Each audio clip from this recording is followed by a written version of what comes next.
In the 16th century, the Italian courtier Baldassare Castiglione coined a word to describe the ultimate quality of the ideal gentleman: sprezzatura. It means a certain nonchalance, a way of concealing all art and making whatever one does or says appear to be without effort and almost without any thought about it.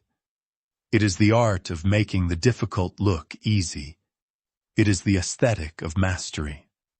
Balthazar Gracián, writing a century later, embraced this as a core principle of worldly wisdom.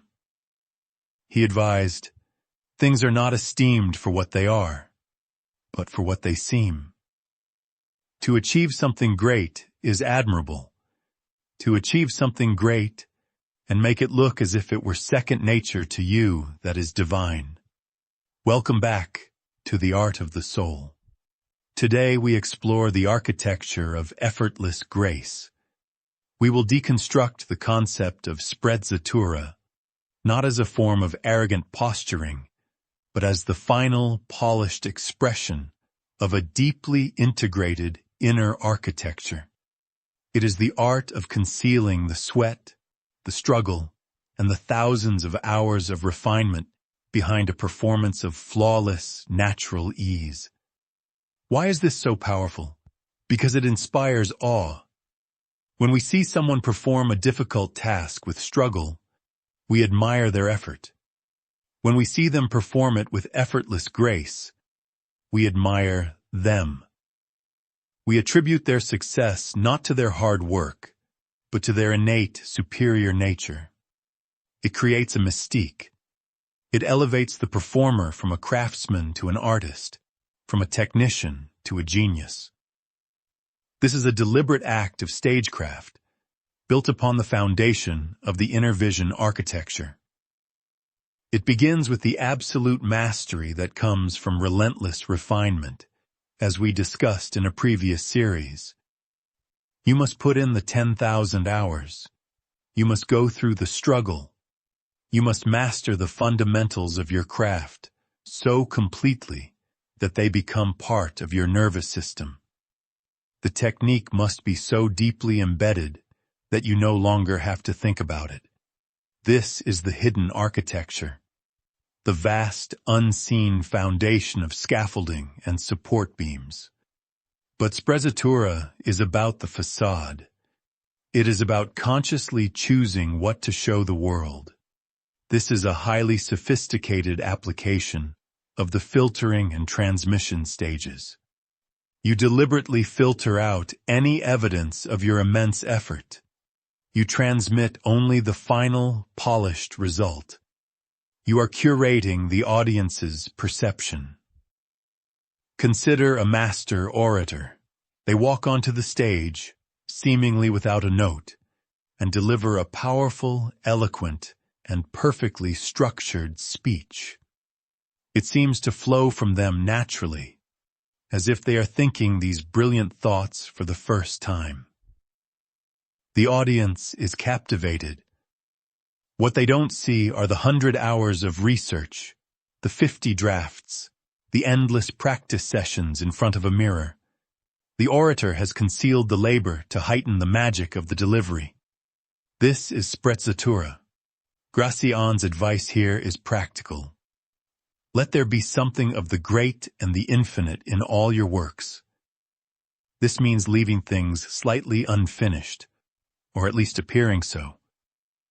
To explain every detail, to show every joint and nail in your construction, is to make your work seem small and merely human. By leaving a little to the imagination, by hinting at a greater depth that is not fully revealed, you allow the observer to project their own sense of wonder onto your work. It makes your creation seem boundless. The practice of sprezzatura is also an internal one. It is about cultivating an inner state of calm and nonchalance, even when you are performing at your limit. It is the mastery of your own nervous system.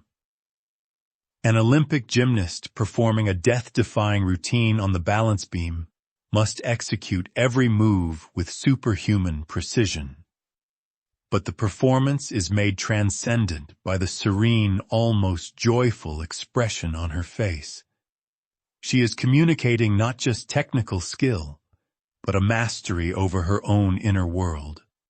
Her calm in the face of immense pressure is the ultimate display of grace.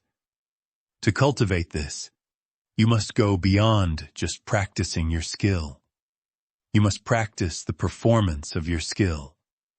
You must practice in the very conditions under which you will be judged. You must learn to manage your own adrenaline, to quiet your inner critic, to wear a mask of ease even when your heart is pounding. But Gracián offers a warning. Sprezzatura can devolve into affectation. If it is not built on a foundation of true mastery, it becomes an empty pose. It is the insecure person trying to act nonchalant. The discerning eye can always spot the difference. True Sprezzatura is the natural radiance of a skill that has been so deeply mastered, it has become part of you. It has earned confidence, not hollow swagger. The ultimate goal is to reach a state where the concealment of effort is no longer a conscious act. It is simply the way you are.